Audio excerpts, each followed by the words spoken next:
my question would be, based on some unpleasant things that are happening in the world right now that I'm sure everybody's noticed if they've looked around.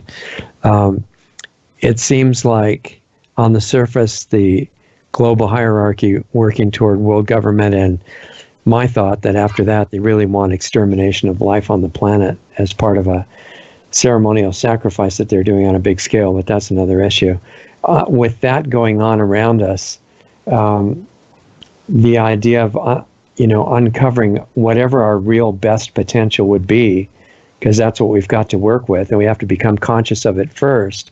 And the way to do that is some kind of education, not the indoctrination system that people are suffering from now in the U.S. and everywhere else, but some different kind of educational system.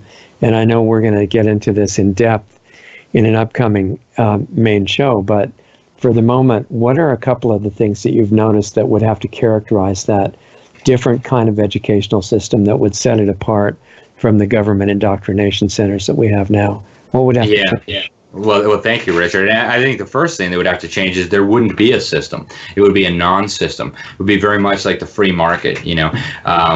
Nobody would propose that the government ought to run our grocery store. I mean, nobody sensible would propose that the government ought to run our grocery stores. Why? Because we have tons of grocery stores and they're great and the food is cheap and we can get anything we want there. So Nobody would say, hey, we need the government to run grocery stores for us because there's some people who can't afford groceries, so we better have the government run grocery stores for everybody. Right. And so what I would say, first of all, is we just need a totally decentralized system where people have any choice they want. You want to send your kids to a Catholic school, put them in a Catholic school. You want to send your kids to a Jewish school, send them to a Jewish school. You're a Hindu, send them to a Hindu school. You're a Muslim, send them to a Muslim school.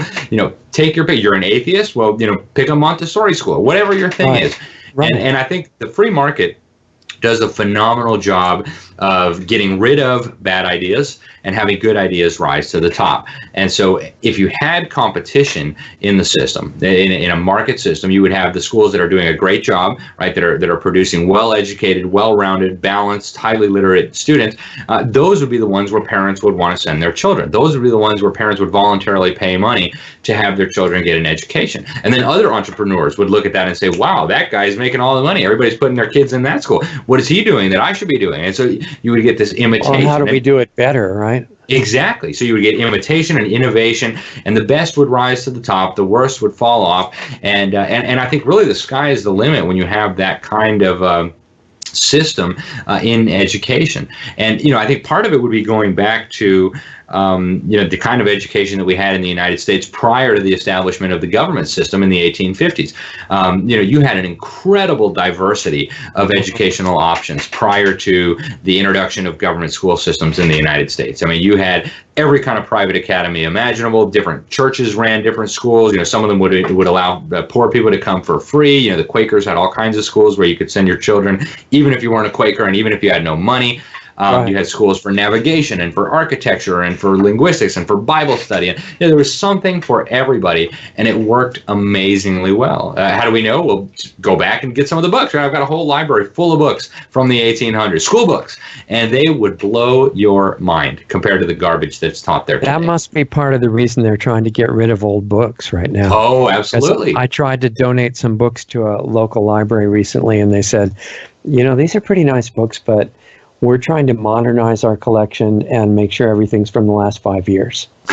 Yeah, I'm not surprised. Like George Orwell, right? You got to put all the old stuff down the memory hole, get it burned up, and then nobody remembers anymore. And that's where this is all going, Richard. I mean, they want us to lose our collective memory of our heritage, of our forefathers, of the principles upon which our country was founded. They want all of that erased completely, so that one day we just wake up and we're just a blank slate for them to write on. And we need to be very diligent in trying to preserve the past. And books is one of the best ways to do that.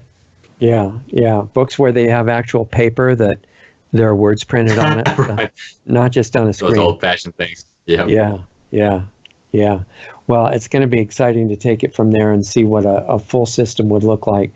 If you had the resources and the position to create any kind of educational system you wanted to try to turn things around in the world, what would it be like? So we'll get into that soon. Looking forward to it. Thank you so much, Richard. Yeah.